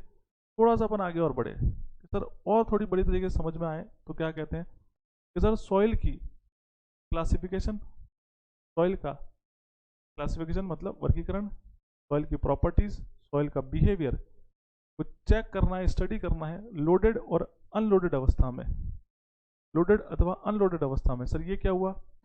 लोडेड का मतलब जब उस मृदा के ऊपर कोई स्ट्रक्चर अपन ने फॉर्म कर दिया, उस समय उस सॉइल का बिहेवियर कैसा है, और जब वो सॉइल खेत में है, अनलोडेड अवस्था में, ग्राउंड के अंदर है, तो उस समय उसका बिहेवियर कैसा है, क्या वो श्रिंक कर रही है, क्या वो स्वेल कर रही है, क्या वो सिकुड़ रही है, क्या वो फूल रही है, क्या उसके आयतन में परिवर्तन हो रहा है, क्या वो कंप्रेशन हो रहा है उसमें, क्या वो सेटल हो रही है। ये सभी चीज़ों का आइडेंटिफिकेशन करना, क्यों ऐसा क्यों करें, ताकि हम एक सूटेबल नींव का निर्धारण कर सके। क्योंकि कुल मिला के हमारा काम क्या है, इंजीनियरिंग डेफिनेशन क्या है सॉइल मैकेनिक्स की? इसकी डेफिनेशन है कि सर सॉइल की बिहेवियर, क्लासिफिकेशन, नेचर, उसकी प्रॉपर्टीज़ को चेक करना लोडेड और अनलोडेड कंडीशन में, ताकि हम एक सूटेबल फाउंडेशन बना सके। हमारा मेन पर्पस यही है, एक सूटेबल फाउंडेशन का निर्धारण कर सके। क्या अपन उस मिट्टी पे चलो फाउंडेशन बनाए, क्या उस मिट्टी पे डीप फाउंडेशन बनाए, कौन सी फाउंडेशन बनाए, डीप बनाए तो डीप में भी कौन सी बनाए, ये सारी बातें कौन बताएगा? ये सॉइल मैकेनिक्स बताएगा। उसकी बियरिंग कैपेसिटी से पढ़ेंगे अपन, उसकी शीयर स्ट्रेंथ को आइडेंटिफाई करेंगे, उसकी प्रॉपर्टीज़ को आइडेंटिफाई करेंगे, उसमें कौन से मिनरल है उसको आइडेंटिफाई करेंगे, उसके पार्टिकल की साइज को आइडेंटिफाई करेंगे, जो वाटर कंटेंट कितना वो एब्जॉर्ब कर पा रही है उसको आइडेंटिफाई करेंगे। तब इन सभी चीज़ों को अगर अपन पढ़ पाएंगे, समझ पाएंगे, तब जाके हम बता पाएंगे कि सर यदि कोई स्ट्रक्चर बनाए जिसका इतना लोड है, उसके लिए शैलो नहीं, डीप फाउंडेशन की रिक्वायरमेंट है, ठीक है। वो सब कौन बताता है? वो आपकी मृदा यांत्रिकी, सॉइल मैकेनिक्स बताती है। और यही तो हमारा पर्पस है, हमारे को क्या करना है, एक स्ट्रक्चर का निर्माण करना है ना, एक सुटेबल स्ट्रक्चर बनाना है। उसके लिए उसका बेस मतलब नींव बनाना बहुत ज़रूरी है। हम नींव बनाए तो कौन सी बनाए, अब ये कौन बता देगा? ये बता देगा हमारा सॉइल मैकेनिक्स स्टडी।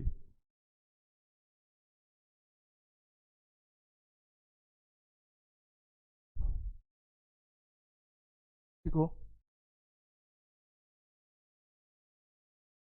मृदा के इंजीनियरिंग गुण तथा के व्यवहार को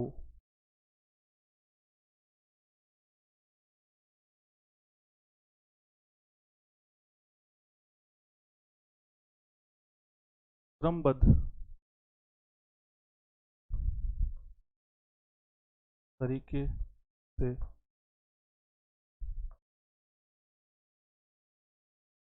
अध्ययन करना ही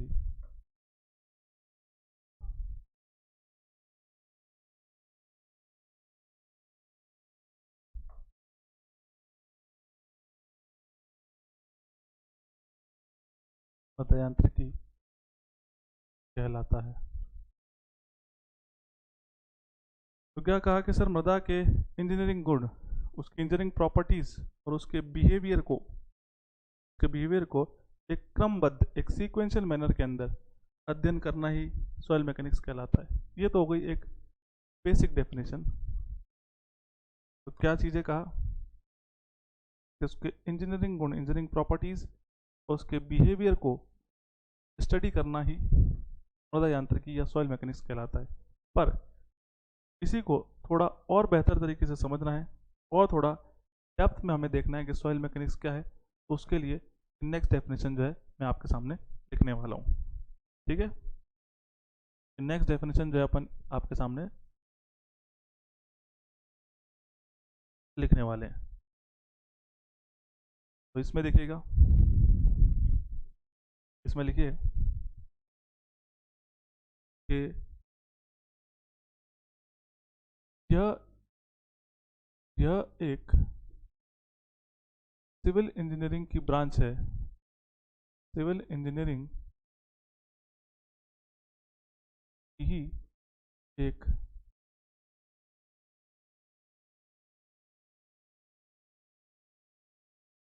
ही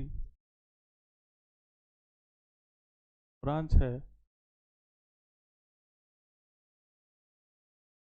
यह सिविल इंजीनियरिंग की ही एक ब्रांच है जिसमें में क्या करते हैं, हम मृदा की करेक्टरिस्टिक, इसमें हम मृदा की करेक्टरिस्टिक्स,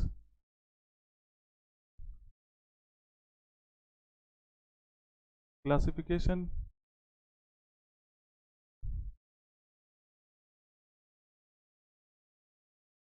प्रॉपर्टीज अथवा बिहेवियर का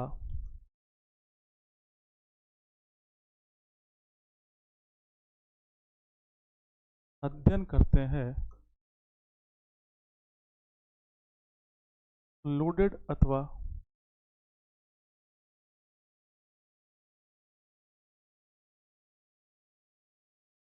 अनलोडेड अवस्था में, ताकि हम एक सुटेबल नींव का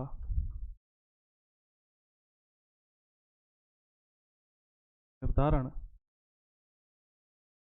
कर सकें।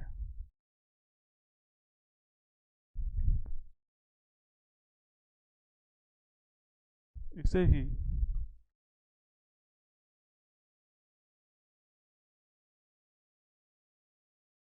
यांत्रिकी कहते हैं।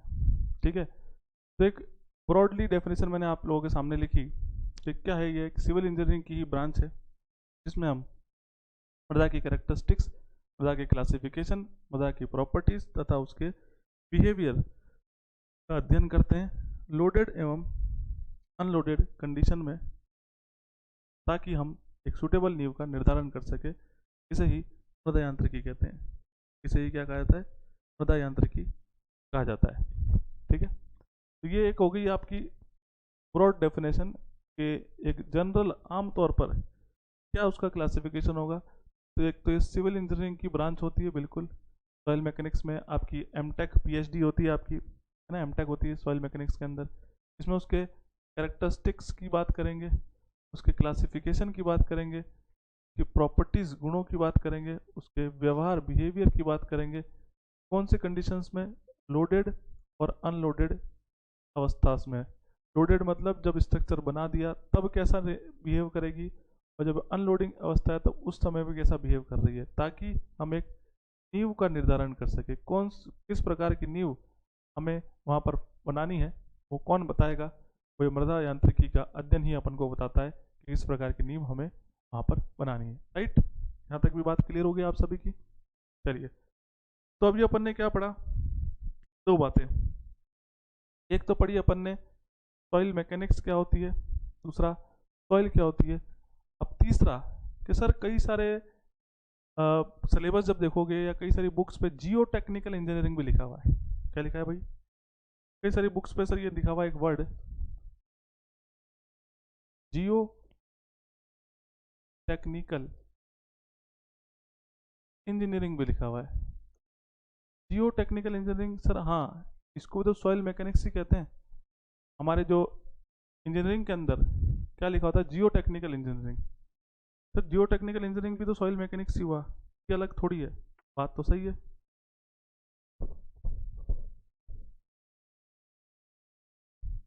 है ना, बात तो सही है सर, जियो टेक्निकल इंजीनियरिंग भी सॉइल मैकेनिक्स होता है, फिर इसको सॉइल मैकेनिक्स क्यों नहीं कहते हैं? एक ही नाम क्यों नहीं रखते, दो नाम क्यों रख रखे?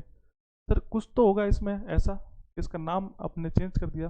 बिल्कुल यार, इसमें क्या करते हैं कि सॉइल मैकेनिक्स के जितने भी प्रिंसिपल्स हैं उनकी स्टडी करके, और उनमें होने वाली प्रॉब्लम्स में, स्ट्रक्चर्स में होने वाली प्रॉब्लम को रिजॉल्व करेंगे, है ना, उसको बोलते हैं जियो टेक्निकल इंजीनियरिंग। इसमें तो केवल स्टडी करते हैं, सॉइल मैकेनिक्स में तो अब उन चीज़ों को इस्तेमाल करना, उपयोग करना फील्ड पर, वो कौन सिखाता है?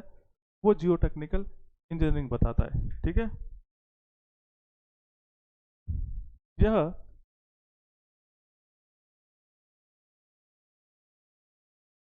यह भी सिविल इंजीनियरिंग की ही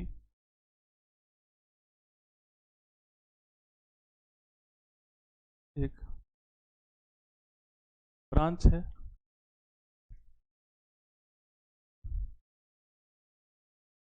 इसमें सॉइल मैकेनिक्स तथा रॉक मैकेनिक्स,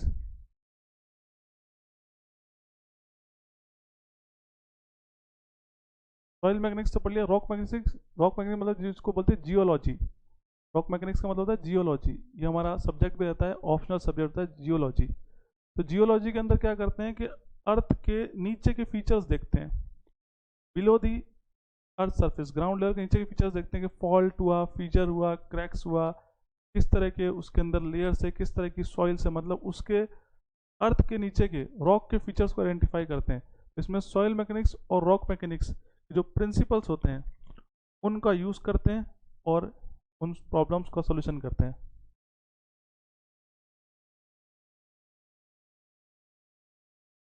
प्रिंसिपल्स का यूज़ करके इंजीनियरिंग प्रॉब्लम्स को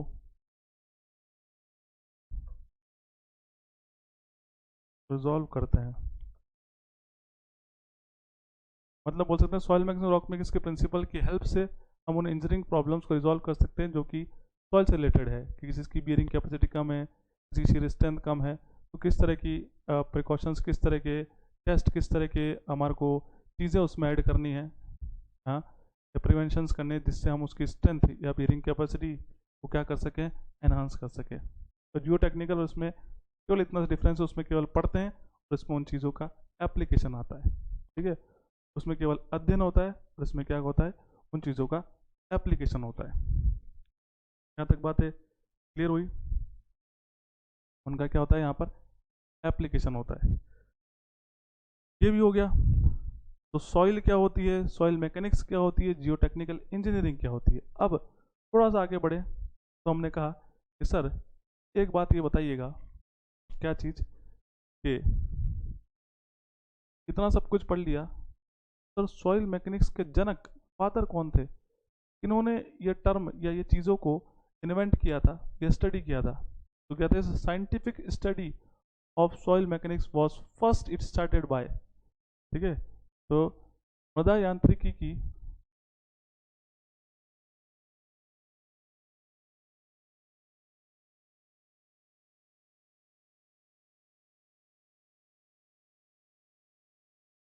साइंटिफिक स्टडी, मृदा यांत्रिकी की साइंटिफिक स्टडी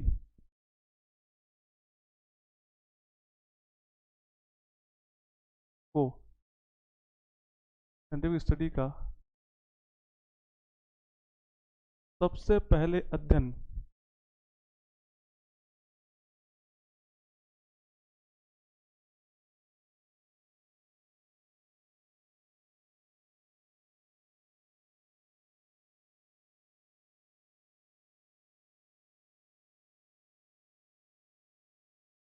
किसने किया था? मृदा यांत्रिकी साइंटिफिक स्टडी का सबसे पहले अध्ययन जो है वो किसने किया था? तो वो थे हमारे कार्ल वॉन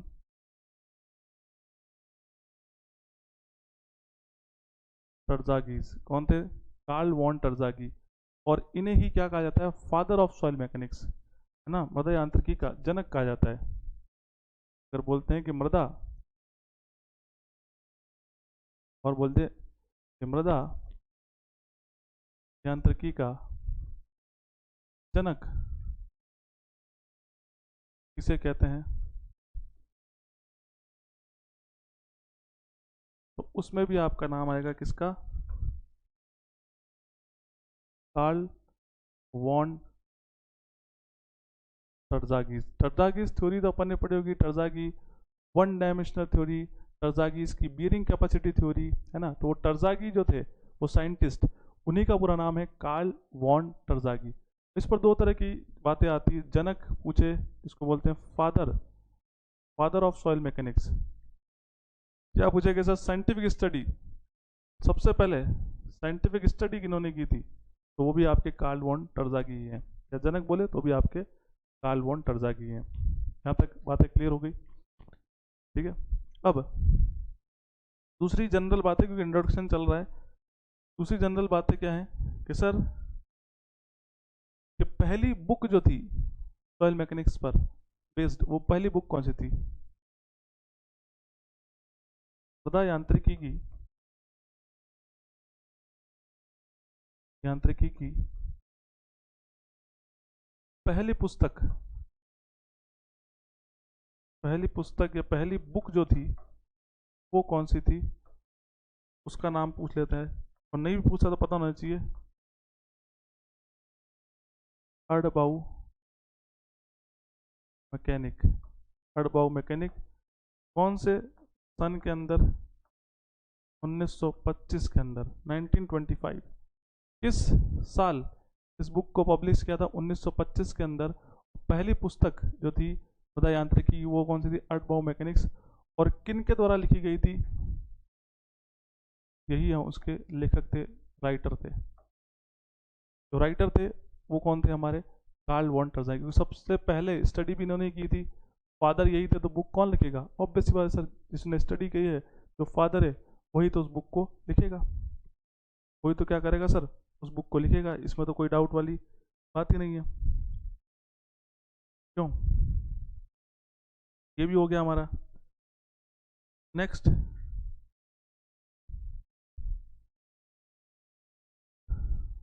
नेक्स्ट है सर बताओ, ये सब बातें हो गई, पर मृदा के अध्ययन को क्या कहते हैं?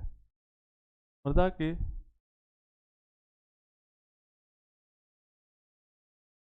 अध्ययन को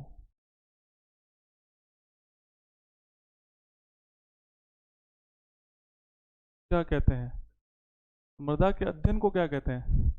कि भाई study of soil mechanics is known as, study of soil mechanics is known as pedology या पीडोलॉजी। क्या कहते हैं? पीडोलॉजी। स्टडी, सॉइल मैकेनिक्स की स्टडी, अध्ययन करना ही क्या कहलाता है? पीडोयालॉजी कहलाता है, पीडो या पेडोलॉजी कहलाता है। पीडोलॉजी क्या है? ये दो वर्ड से मिलकर बना है। एक वर्ड है, किसकी बात कर रहे हैं सर? ये जो पीडो या पेडोलॉजी है, ये दो वर्ड से मिलकर बना है। भाई संधि विच्छेद हर चीज़ का होता है ना, तो ये दो वर्ड हमारे को देखने को मिले। इसके अंदर दो वर्ड आ रहे हैं, एक तो हो रहा है पेडो, एक लॉजी। पेडो का मीन क्या होता है? पेडो का मीनिंग होता है अर्थ। अर्थ का मतलब यहाँ पर होता है सॉइल, और सॉइल को हम हिंदी में क्या कहते हैं? मृदा। क्या कहते हैं? मृदा। लॉजी जो है, लॉजी जो है वो एक वर्ड से बन के बना है, उस वर्ड का नाम है लोगोस। लोगोस कैसा? एक ग्रीक वर्ड है।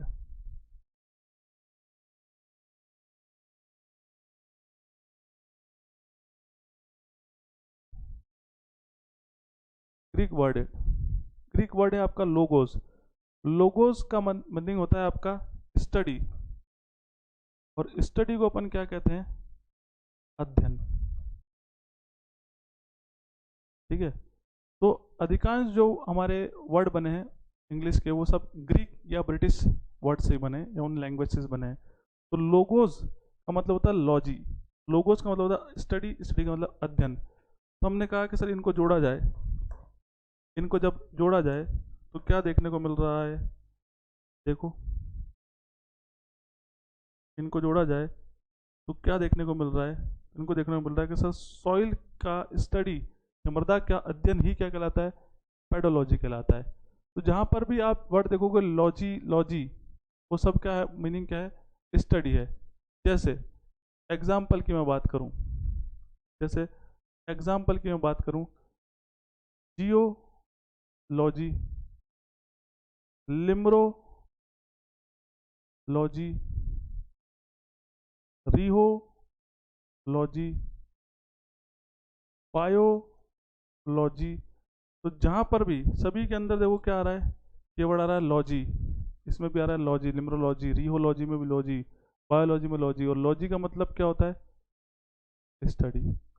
तो यहाँ से तो अपने को क्लियर हो गया कि कभी भी हमसे पूछ ले कि मृदा के अध्ययन को या सॉइल की स्टडी को क्या कहते हैं, तो आप कहोगे पीडोलॉजी, बिना सोचे समझे, क्योंकि लॉजी का मतलब होता है स्टडी। ठीक है सर, ये तो छोटी सी बात है, ऐसे क्यों बता रहे हैं, क्योंकि एक वर्ड होता है पेडोजेनेसिस और होता है पेडोलॉजी, तो बच्चे उसी में कंफ्यूज रहते हैं।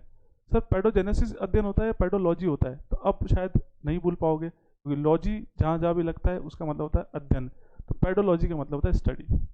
The study of soil mechanics is known as pedology, है ना। सॉइल मैकेनिक्स की स्टडी करना ही क्या कहलाता है, पेडोलॉजी कहलाता है। यहाँ तक बातें क्लियर हो गई अपनी। ये हमारा एक डेफिनेशन हुई, और वो किसकी हुई, पेडोलॉजी की। ठीक है, अब आते हैं अपन अपने फर्स्ट चैप्टर की तरफ, है ना। तो हेडिंग डालिएगा, unit number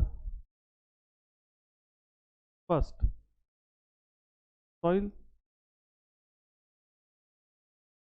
formation and its types.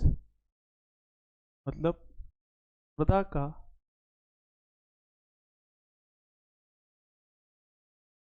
निर्माण एवं उसके प्रकार।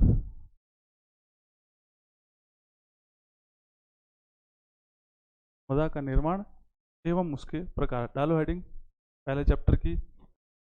और चैप्टर क्या है, मृदा का निर्माण एवं उसके प्रकार, मृदा का निर्माण एवं उसके प्रकार, राइट। चलिए अब इसमें क्या देखना है हमें, मृदा का निर्माण एवं उसके प्रकार के अंदर क्या देखना है। इसमें हमने देखना है कि सर सबसे पहला वर्ड आता है जो अभी अपन ने कुछ देर पहले ही बोला था, इसका नाम था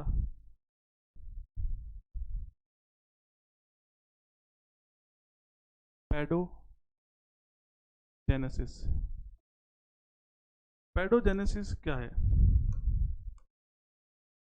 जैसे पेडोलॉजी तो मृदा की स्टडी हुआ, पेडो का मीनिंग तो यहाँ पे समझ में आ गया क्या है, मृदा। अब पेडोजेनेसिस का मतलब क्या, मृदा के निर्माण की प्रक्रिया, process of soil formation is known as pedogenesis. तो क्या लिखते हैं इसके अंदर, मृदा के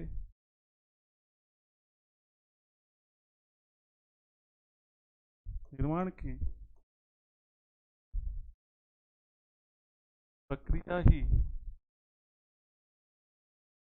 पेडोजेनेसिस कहलाती है।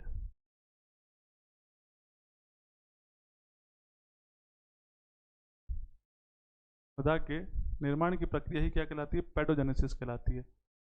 इसको बोलते हैं the process of soil formation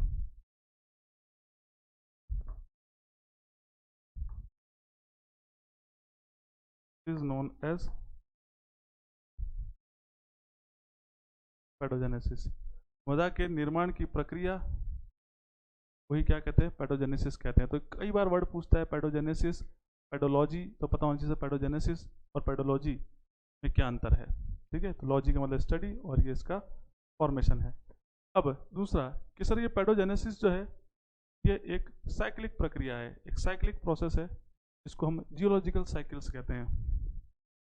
next point, यह एक चक्रीय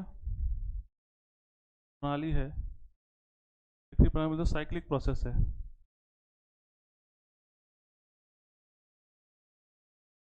साइक्लिक प्रोसेस है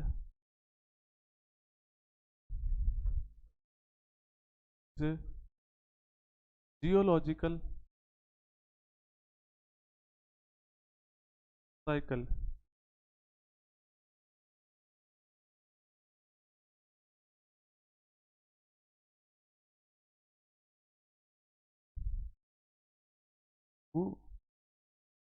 गर्भिक चक्र।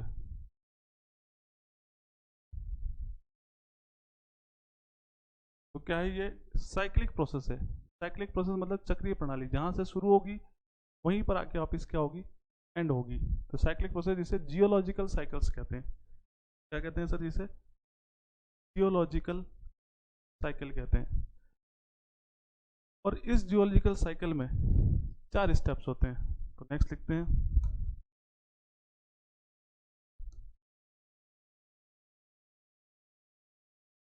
कि जियोलॉजिकल साइकिल में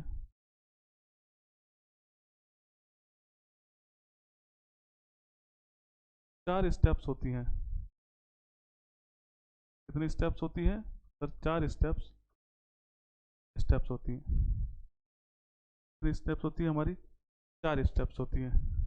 अब वो 4 स्टेप्स जो है वो कौन कौन सी है, तो पहली, दूसरी और चौथी, ये चारों स्टेप्स के नाम आपको पता होने चाहिए।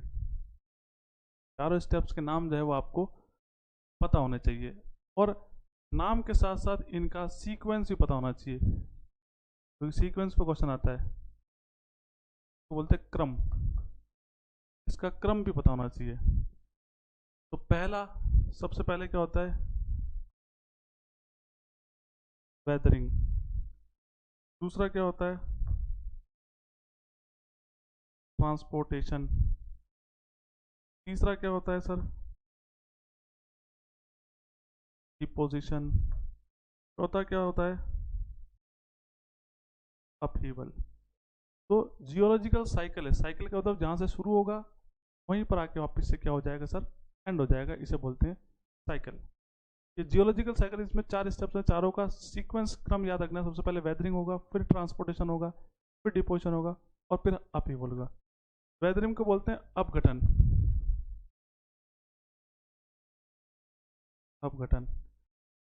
ट्रांसपोर्टेशन को बोलते हैं परिवहन, परिवहन। डिपोजिशन को बोलते हैं, डिपोजिशन को बोलते हैं क्षेपण, क्षेपण। बोलते हैं अभियुत्थान,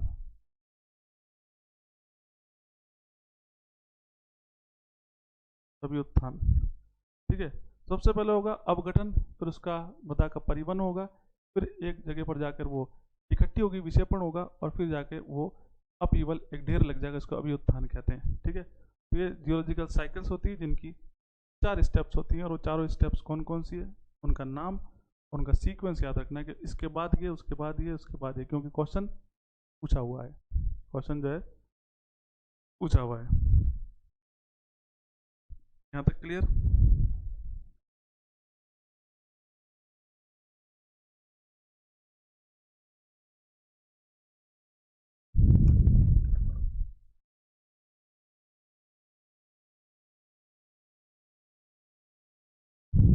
तो हमने कहा सर, ये तो आपने बता दिया कि ये स्टेप्स होती हैं, फॉर्मेशन को पैडोजेनेसिस कहते हैं, पर ये तो बताइए कि सर बन कैसे रही है। ये तो आपने एक थ्योरेटिकल बता दिया कि इसके बाद ये होगा, उसके बाद ये होगा, और फाइनली हमारी सॉइल जो है वो फॉर्म हो जाएगी। पर इसको प्रैक्टिकली समझे तो अपन डायग्राम से देखते हैं कि क्या है वेदरिंग, कैसे होती है वेदरिंग, कैसे डिपोजिशन होता है, कहाँ ट्रांसपोर्टेशन होता है, क्या अपहीवल होता है।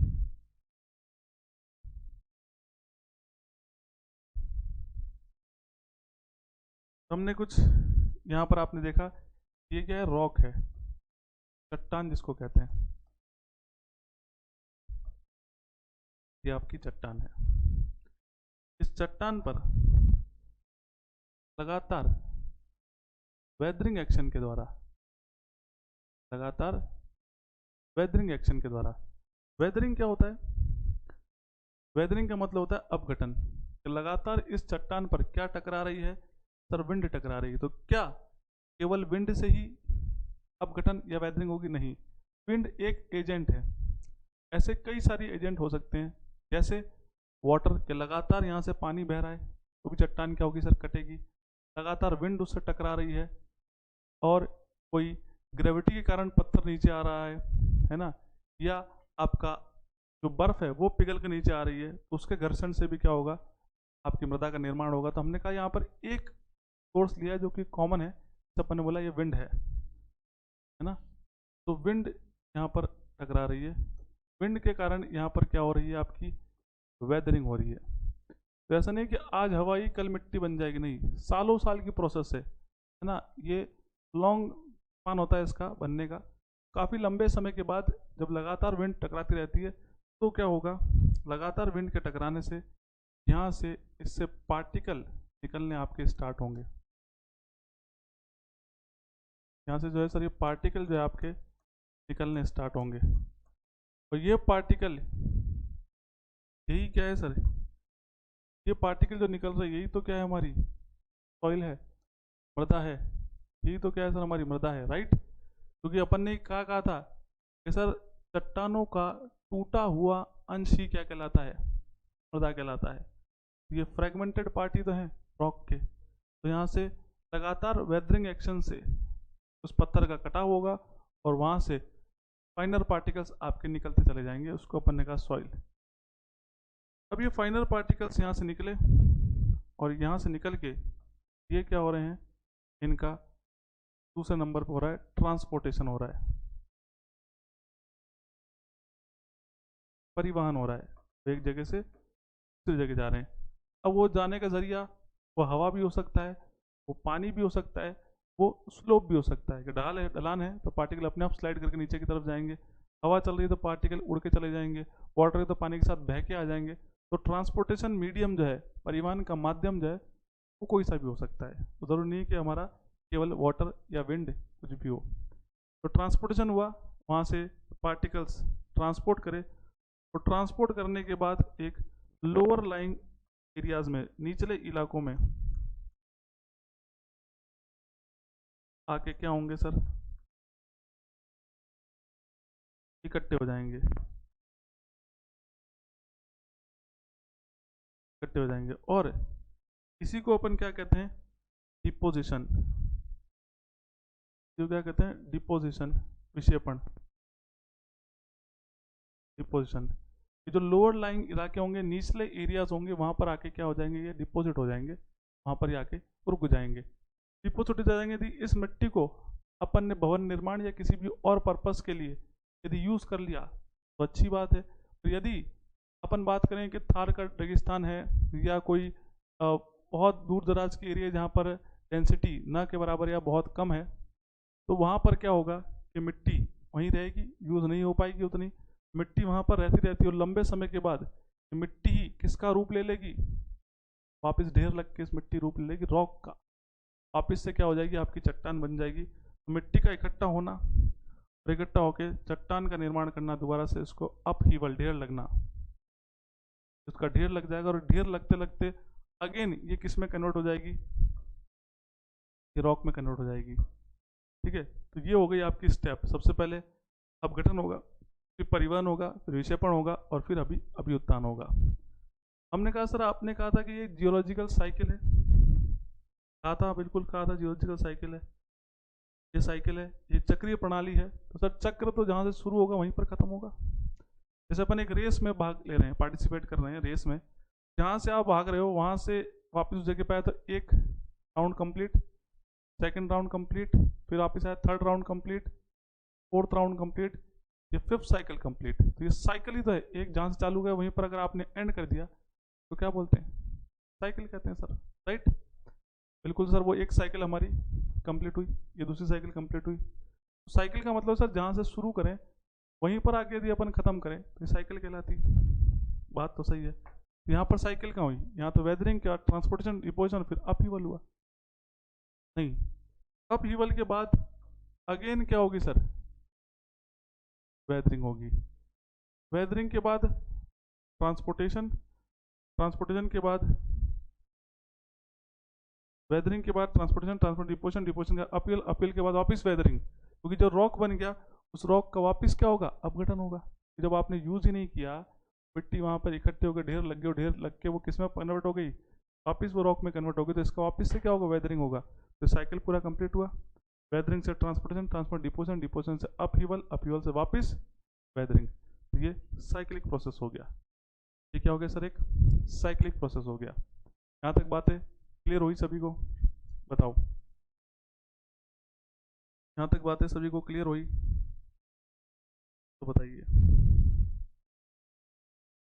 ठीक है, ये था आपका आज का बेसिक, जिसके अंदर अपन ने देखा कि सर सॉइल क्या होती है, सॉइल मैकेनिक्स और जियोटेक्निकल इंजीनियरिंग में क्या अंतर है, फादर या जनक कौन है सॉइल मैकेनिक्स की, सबसे पहले साइंटिफिक स्टडी किन्होंने की थी, और पहली बुक का नाम क्या था, सॉइल की स्टडी को क्या कहते हैं, सॉइल के निर्माण को क्या कहते हैं, इसकी कौन कौन सी स्टेप्स होती है, किस प्रकार से सॉइल का निर्माण होता है। अभी भी बहुत सारी बाकी हैं बातें, जैसे वेदरिंग के टाइप्स क्या होते हैं, कौन कौन से एजेंट्स होते हैं जो कि वेदरिंग के लिए रिस्पॉन्सिबल होते हैं, कितने प्रकार की मृदा होती है, उसको ब्रॉडली क्लासीफाई किस में किया गया है। तो ये सारी बातें हम डिस्कस करेंगे आपके आने वाले लेक्चर के अंदर। तो आज के लिए इतना ही। इसको आपको एक बार देखना है, सारे सिलेबस को, चीज़ों को रिवाइज करना है, और फिर अपन स्टार्ट करेंगे नेक्स्ट टॉपिक कल के लेक्चर में। तो आज के लिए इतना ही। Thank you. मिलेंगे आप सभी लोगों से एक नए लेक्चर में। आज के लिए इतना ही। Thank you and